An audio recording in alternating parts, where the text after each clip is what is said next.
Welcome to Voices in Pharmacy Innovation, the podcast where we spotlight bold ideas and groundbreaking practices that are transforming pharmacy practice and healthcare delivery.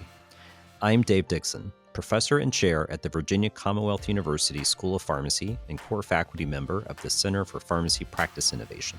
In each episode, we'll sit down with pharmacists, healthcare leaders, and changemakers who are rethinking how pharmacy can improve patient care and push the boundaries of what's possible in our profession. Together, we'll share stories, explore new models of practice, and amplify the voices driving pharmacy innovation forward. Today, I'm thrilled to have Dr. Crystal Zhou with us on the podcast today. Dr. Zhou is an associate professor at UCSF School of Pharmacy and director of community-based practice innovation. She is also the lead pharmacist of the Cut Hypertension Program, which will be the focus of today's episode. Hypertension remains the leading contributor to morbidity and mortality worldwide, yet only about 1 in 4 adults achieves adequate blood pressure control.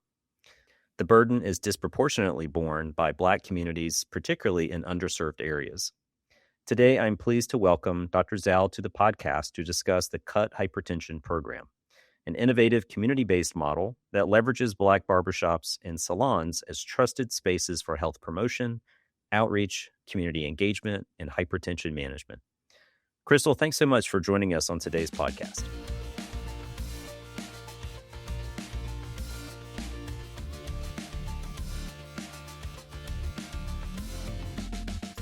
Thanks so much for inviting me to be here.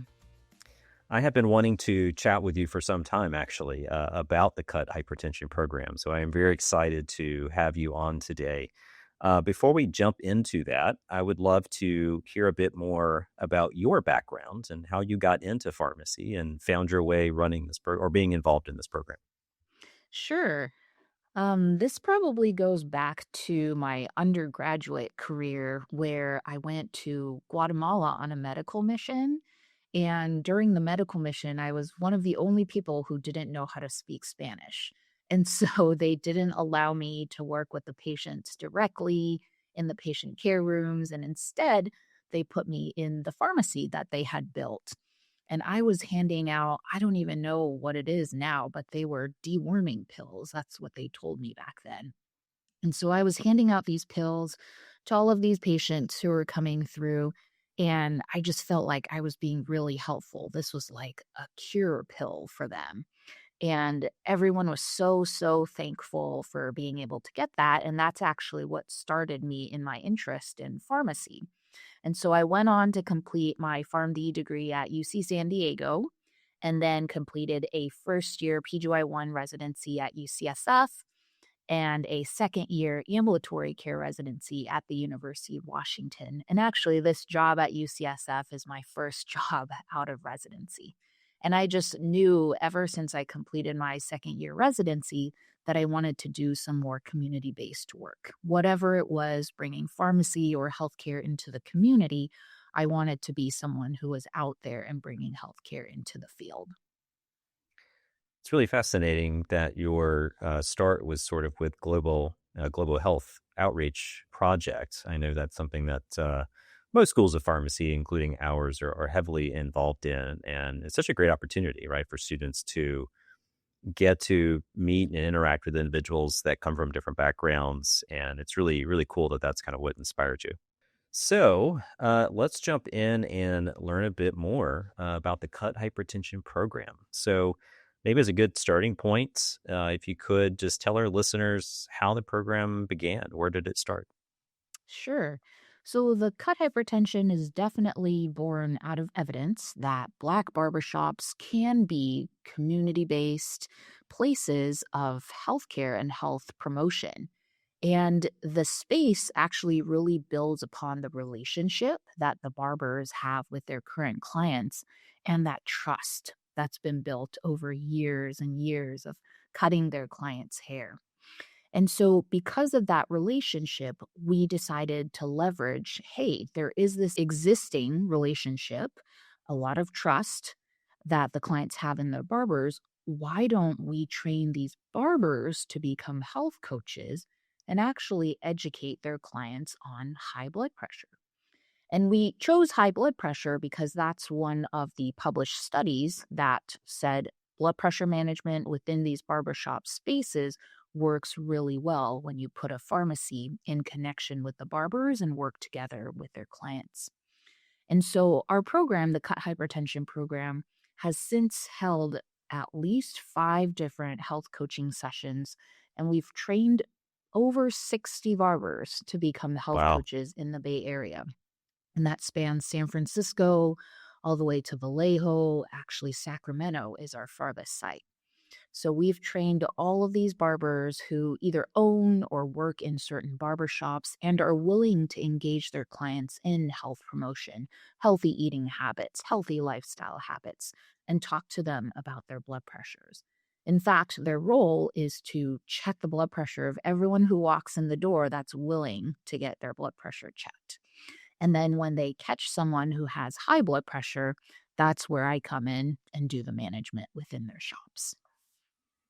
Such a clever idea. I mean, especially you mentioned trust, right? And I think we would all agree that the person that cuts our hair is probably one of the most trustworthy Yes. people that we interact with, right? I know I've had my own experiences where I go in and they have a trainee and they offer, a discounted price. And I'm always like, I don't know. um, but I think that's just such a clever idea. And obviously, trying to meet our patients, where they live, work, and play in the community, right? Exactly. So you mentioned your role as the pharmacist. So I'd love to hear a bit more about your role as the lead pharmacist in the program and how this work might differ from a traditional ambulatory care or community pharmacist role. That's a great question. I think there are many similarities, but also many differences in my role. So I do treat myself as an ambulatory care pharmacist when I am in the barbershop space. I'm still managing hypertension. Sometimes I have to talk about other chronic conditions like diabetes, gout, asthma, or COPD as they come up because our patients do tend to be complex. But what's very different is I don't always get to review the electronic medical record when a patient walks in. So, with these barbershop community spaces, they're open to all comers. So, it could be a Kaiser patient, it could be a county patient, it could be a UCSF patient. And I'm not connected with the EHRs for all of these institutions. So, what I have to do is basically start from scratch when I first meet the patients, figure out exactly where they get their health care, where their primary care home is, and then from there start to piece together their health records, their comorbidities, the medicines that they're taking. So it's a bit more complex than working within a health system as an ambulatory care pharmacist. I feel like I'm an ambulatory care pharmacist, but also detective part time, trying to figure out what else is going on, which is part of the fun of the work that I do. And I'm also really excited that I get to offer these services to some patients who don't have insurance, or they do have insurance, but they're not connected with the primary care home. And so part of our job as the Cut Hypertension Program is we find their primary care home for them. We try to help them schedule an appointment with their primary care so that they are engaging with primary care, because I have to collaborate with their primary care providers in order to manage the hypertension. Okay, so yeah, that's definitely quite a challenge having individuals from many different backgrounds, different health systems, Right. et cetera, folks without insurance. Yeah, I agree. I think if you're going into ambulatory or in community practice, you have to be part detective, right? I think part detective and maybe even a minor in psychology might be helpful as Yes. well. Um, so maybe it would be helpful to kind of walk through. I think you mentioned a little bit about a typical patient interaction, but maybe from the context of the program, maybe give us a sense of what does that look like? Sure. And so the first time I meet a patient, it's usually after they've been screened by a barber. So the barbers are regularly checking the blood pressures of their clients. They fill out a Qualtrics form for us that's secure. And if the blood pressure is over 130/80, it basically pings my team on the back end. So one of our coordinators will reach out, they'll call the patient, schedule them, and say, hey, when is your next haircut? Because we're trying to schedule you your haircut with an appointment to see our pharmacist for your high blood pressure. And so there's a lot of jigsaw puzzle going on here with the different schedules, but eventually they'll coordinate a time that the patient or the client is in the barbershop, but I'm also there seeing patients. So I meet the patient for the first time. And like I said earlier, I'll do a very extensive intake to figure out exactly what's going on. Am I able to prescribe? And so I do have a collaborative practice agreement with one of our community health centers. It's Roots Community Health Center. And so my collaborative practice is actually under the supervising physician for our program there. And everything I do, I document in the Roots Community Health Center electronic medical record, and then we forward it to their PCP as a means of communication. So all the interventions I'm doing, even lifestyle modifications, I'm documenting as a SOAP note. And then either I will print it out for the patients to take with them, or if I have access to the provider's email, or maybe it is a UCSF patient, I can then send it as a secure message to their PCPs. And that's how the encounter at the barbershop is included in their electronic medical record. And so I'll see these patients probably every 2 to 4 weeks, especially if we're doing active medicine titration. And once they're more stable, it's probably every month until we get them consistently to a goal blood pressure of less than 130 over 80. And then they graduate from our program. Oh, that's great. So I loved the communication aspect, right, and closing the loop with the other care providers, right? Because I know that's often Right. a concern, and understandably so. And so I think that's a really important piece. Mm. One aspect that you mentioned is the collaborative practice agreement, medication management. How does laboratory monitoring work, right? Because I'm sure that's something that outsiders looking in might ask, how are we ensuring safety with some of our antihypertensive classes, of course, our ACEs and ARBs, where we have some routine monitoring for those medications. So how does that work? That's a great question. So, we basically borrow the idea of point of care Chem 7 testing from the original barbershop study that was published in the New England Journal of Medicine. So, if patients don't have health insurance or they live really far from a laboratory, what we'll do is bring in an iStat machine. So, they use these iStat machines. It's about the size of a brick, it's very large, and we draw point of care blood from their finger. We put it into a cartridge, and then this machine gives us the Chem 7 values. So if patients are taking ACEs or ARBs or thiazide diuretics, and I'm actively titrating them in the barbershop, then we can check a lab at the next visit. But I usually recommend, if they are connected to primary care, they have a regular lab that they go to, that they actually ask their primary care providers for a lab order. And that's just another way to engage their primary care providers. Right. Like, hey, your patient is going up on their hydrochlorothiazide. It's time to check a lab and make sure everything is still safe. So I prefer that. And that's also what patients are most familiar with. But if there's no other way to get the lab, then we'll do the Chem 7 in the barbershop. Yeah, that's a great strategy. And again, I love the idea of looping in the other care providers and getting them involved. Another question related to sort of the operational piece. What does the no-show rate look like? Would you say that patients are more engaged because this is a setting where maybe they're already going there anyway for the next haircut, or again, a more accessible location within the community? What does that look like? Yeah, and this is a question that we are trying to solve and problem solve every single day. But the no-show rate that I've experienced depends on if it's an existing client of the barbershop versus a new client that we are trying to bring in. And so let me take a step back here, because the original barbershop model that's evidence based and that's published is actually using patients from their own barbershops. So existing clients who have been going to their barbershops for 10, 15, sometimes even 20 years. They're very established. They do not miss a haircut. They will be there every 2, 3, or 4 weeks, depending on their haircut. So we found that existing clients who have a very long-standing relationship will seldom miss their appointments. They are almost, I would say, 95% there, unless there's an emergency that happens. For patients that we have been trying to refer from clinics, those patients tend to have maybe a 50-50 chance of a no-show. And I think there are many reasons for that.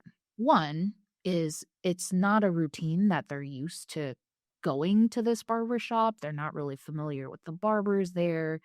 The other thing I've discovered is a lot of people now, especially post-pandemic, cut their own hair, or they've Mm, had someone come to their homes to cut their hair or style their right. hair for them. And so this concept of going to a barbershop is pretty foreign for them, even after just 5 years or so. And so the no-show rate tends to be a little bit higher. And the reason why we are even entertaining these clinic referrals is because we found that when you start working with a barber shop, they have a good amount of existing clients with hypertension, but over time, because it's the same clients, the number of people that enroll in the program plateaus. Mm. And so I'm just seeing the same people over and over again, and it plateaus really quickly. I would say within the span of 3 months or so, we've basically enrolled everyone that needs to be enrolled, and we're treating them, graduating them probably within 6 to 8 months.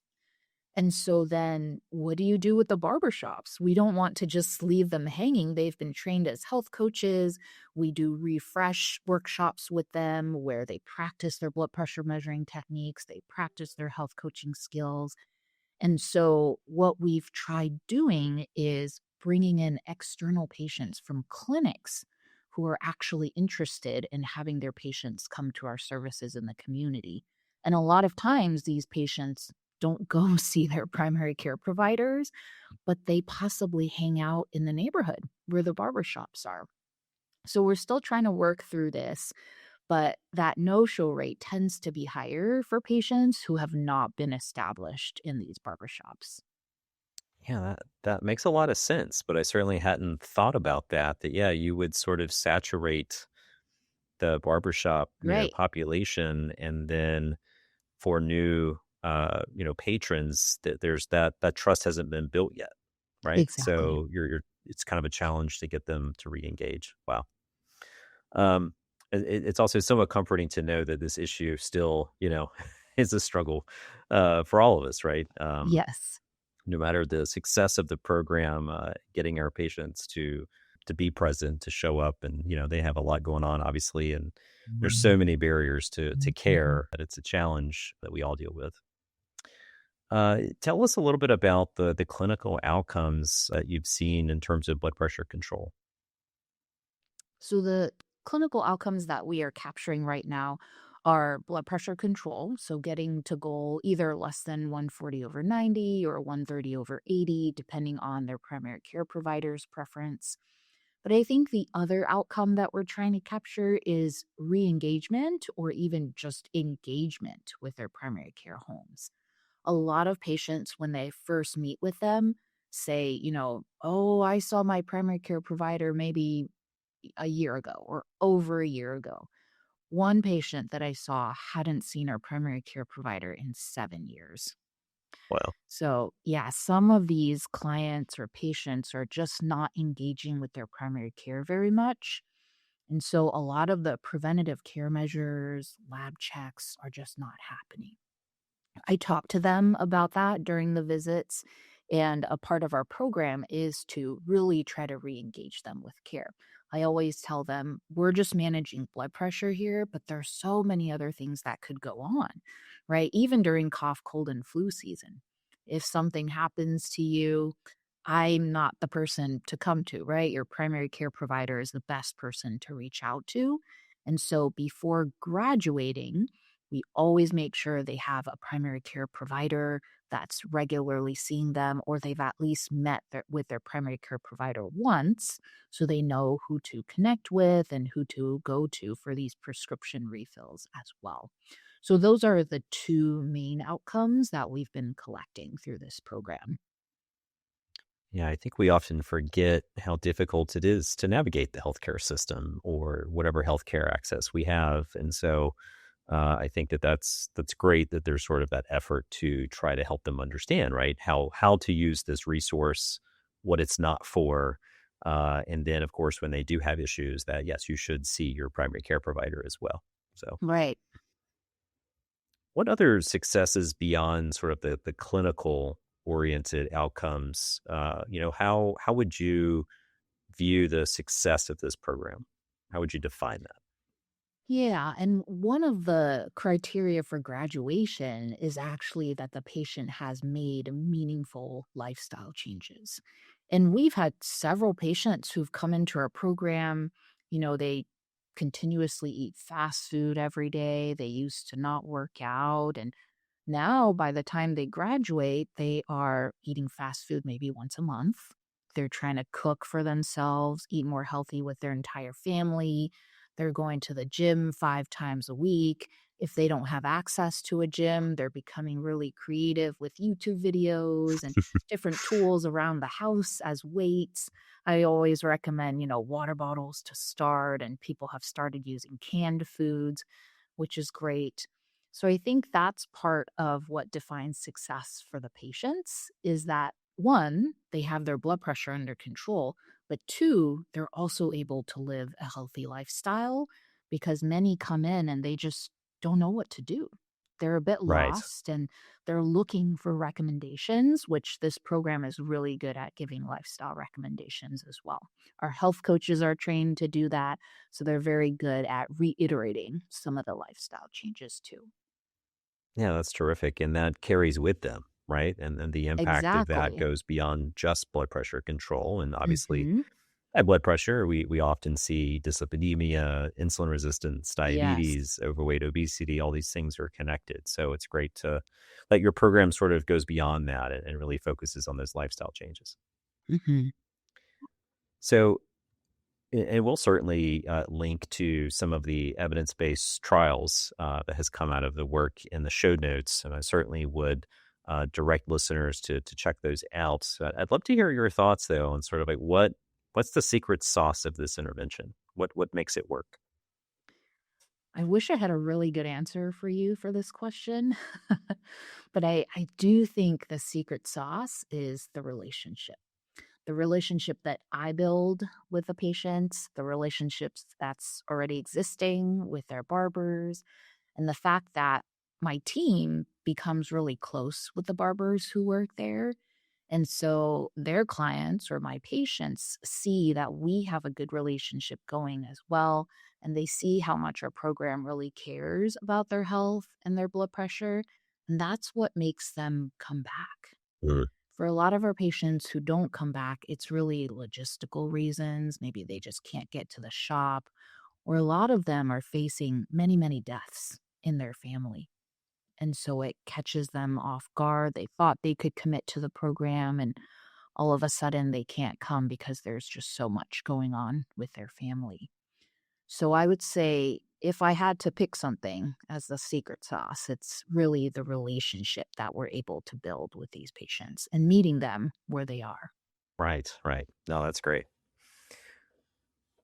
So I'm sure that there have likely been other groups and entities across the country that may have reached out to you all over the years about maybe either replicating this project in some shape or fashion. I know that there's been others that have taken other community-based approaches in terms of providing this type of care in sort of faith-based organizations, local fire departments. So if you were to sort of think about uh, maybe one major piece of advice to groups that may be looking to either replicate or do a similar type of model in their community, what would that piece of advice be? The biggest piece of advice I have to give is finding a team that has a lot of dedication. It was not easy to start this program, and it's also not easy to find barbershops who are willing to Right. commit to this model. Even though we have 60 plus barbers who are health coach trained, we've probably approached over 100, 150 barbers, and some are Wow. just, they're not interested in this. They've been trained to barber and cut hair. they don't want to talk to their clients about high blood pressure. So I do think it takes finding the right people, which is the biggest barrier. And then when you find the right people, gaining their trust, teaching them what it is that we do, like myself, our coordinators, and our physician. We show up in their space. We show them what it means to have an appointment in the barbershop. And space, they have to be able to have space for us to be there in person. Or if I'm not there in person, at least a quieter space for there to be some sort of laptop or tablet so that I can Zoom with the Mm, patients and right. interact with them that way. Because for the Sacramento patients, that's a really far drive for me. So I don't actually drive 2.5 hours out into the East Bay. We'll do these video visits with our clients there. But again, finding the right people, I think, is the biggest piece of advice I have. And that just takes a lot of time, a lot of really thorough and deep conversations to make sure they are committed, because some people do drop out halfway through after knowing what the program requires and they realize they're not able to provide all of that to the program. Right. Really comes full circle once again, relationships, right? Exactly. Back to the secret sauce. Well, thank you so much for going through and sharing some details and sort of behind the scenes of the Cut Hypertension program. Really do appreciate that. And like to transition now and kind of zooming out a bit and thinking about, in your own kind of practice, what resources have you found to be influential in your own thinking around innovation and pharmacy practice, or obviously as it relates to the program? Yeah, I love innovating and I love thinking out the box. And I wish I could be just a tad more creative, but then I also have to pull myself back down to reality and think what's actually feasible. Right. And so the most useful resources that I've actually been in contact with are the payers who are willing to work with us. They've taught us a lot about different reimbursement models, what types of payment models we're allowed to use with this type of innovative model. Community healthcare worker services are something that we're looking into billing for our Mm, barbers. And so I wouldn't have known this unless we've met with some of these payers to talk about our model, see if they're interested in investing. And because money is really at the crux of everything here, payment and reimbursement for these services is really important. So we don't bill any of our patients, but we have partnered with many health plans to get reimbursed for the services that I provide, that our coordinators provide, and also for our lead physician or supervising physician. So that's my biggest piece of advice is, there may not be resources you can find online, mhm. but think about financial sustainability or sustainability of any innovative program long term and try to talk to those people who are sitting in the seats of those that can help to sustain the program. Yeah, that's a great idea. And then just a quick follow-up, is that commercial, Medicaid, Medicare, some combination? I'm assuming not Medicare, obviously, but between Yeah, not Medicaid, not Medicare. between that's a pipe dream. But between Medicaid and commercial, what does that look like? Yeah, it's mostly Medicaid programs right now, and we are in conversations with some commercial Great. insurances as well. Yep. Fantastic.